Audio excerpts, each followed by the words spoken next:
Let's talk about life now, because you and I are in a group together, right, in the Genius Network together, and I heard your presentation on that, and it was freaking awesome. I loved it, and it was, and I know you live it.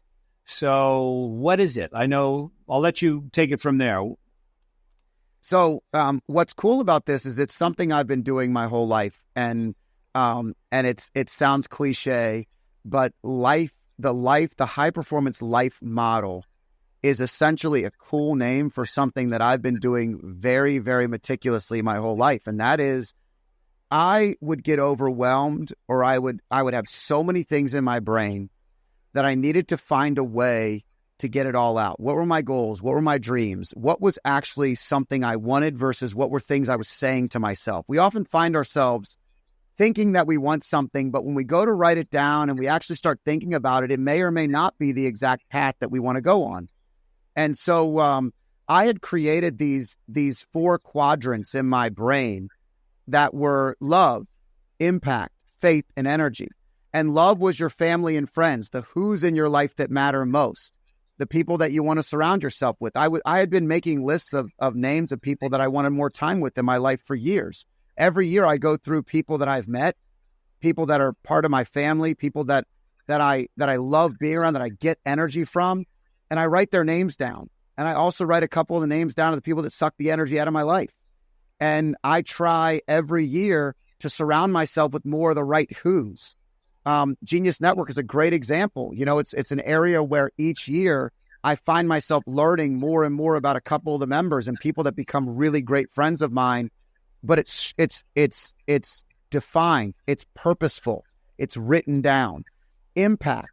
I learned really early on as a financial advisor that when I started that wine festival, I was ready to throw my entire career away by the way that I felt running that event and giving $175,000 to charity that first year. I never dreamed I could personally write a $100,000 check to charity. I know people, when you hear those things and I look back on where I've come from to now, I didn't have that view. I never thought about money in my visual of how much money I would make or how much money I could give. When I felt the impact I could make beyond my career, it was huge. So when I would talk impact, I felt like work was a bucket that would bog me down and beat me up. So all the things that were important about work, I would put in that impact area. But then on the outside areas, I would put the why behind it. Like, what was it going to do? How is it going to impact? And I would go through the who, the what, the why, and the how in each box. I do it with the who's. I would go, what are we doing? Why are we doing it? How are we doing it? And then I would define impact the same way. And then faith, each year I would find myself wanting to get deeper in my faith. I've always believed in something bigger than myself. I've always believed in God. I've always been a devout, traditional Catholic, but I haven't always practiced the way I feel proud of. And so I would write down the things that I was most proud of, and I would write down the things that I really wanted to implement in my life. And spiritually to find a way to take the ego out of all the decisions I was making, a bigger why. And so impact moved into the why, and faith was the why. It was also on the bottom corridor. So when I look at the 4 quadrants, I have love and impact up top, but I have faith and energy on the bottom. Energy is about how you show up. It's a healthy mind, a healthy body, a healthy spirit. There have been times in my 46 years where I haven't been the healthiest. I've had, situations with ulcerative colitis and Crohn's and some autoimmune stuff. And it always comes down to the fact that I am ignoring really important, glaring things that are going on in life and way too stressed out or not focusing on the right things. So by laying it all out on paper, looking at my life in general, and having gone through this with clients, our tagline for years was life, wealth, optimization. And so this was the life optimization portion I've been doing for 20 years. The wealth optimization was my career, but the career part was not as intriguing to me as the life part. And so what I've done is I've taken something I've been doing, working through, learning about myself, and then I really started to teach it. And one of my friends was really struggling. And I did a video one time several years ago, many years ago. And I just drew out all the things I do when I have this happen to me. And I sent it to her.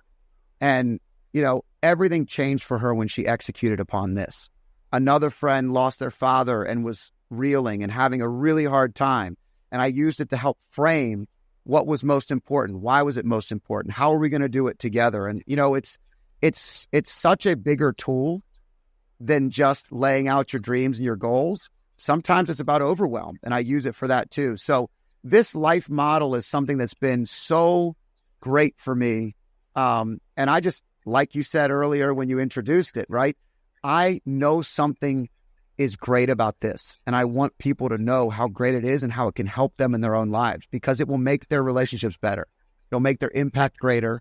It'll make their faith stronger, and it'll make them healthier humans. And that will allow them to deliver better to the world. And ultimately, it gives them more clarity, right? Yeah. I mean, at the end of the day, you have to prioritize the most important things. And as I write down all these things, I circle the most important ones. That means that sometimes there might be someone that's really important in that group, but the most important person, my son's getting ready to go to college, he is a priority right now. They're always a priority, but there are times where now we are genuinely saying no to things because we have 3 weeks left before he goes away to college. Nothing else matters but our family for right now. And, and so that's an important thing. And, even last year during his last soccer games it's just everything was memorialized for me. But when I started that year, it was prioritization. To your point, it was clarity. It was understanding the who's that mattered most. Sometimes other who's matter, but when do they matter the most really does play a part in how I make decisions. Yeah, I remember, like I said, hearing you talk about it and seeing your diagrams. And I thought, man, that's just a simple, powerful way to gain clarity about what's really important in your life so that you can make the right decisions that you're going to be happy with the outcome, which is often hard to do, right? You just start doing. We start doing. And then we end up, now, how the heck did I get here? Yeah, I do it all the time. I get lost in thought. When you're constantly thinking about better ways, you're also trying to make yourself better all the time. And it can become something, when you talk about the challenges with that, is that you put a lot of weight on your shoulders. You put a lot of things in your head. You put a lot of people's problems in your life. And you are solving so many of them and making an impact, but you're also drowning sometimes. And so when I find myself drowning, I go back to my own tool. And I'm not saying that I'm better than anybody else. I'm just effectively and efficiently using a tool to help me clarify the direction I need to go in, to make the decision I need to make, to guide myself when I'm challenged.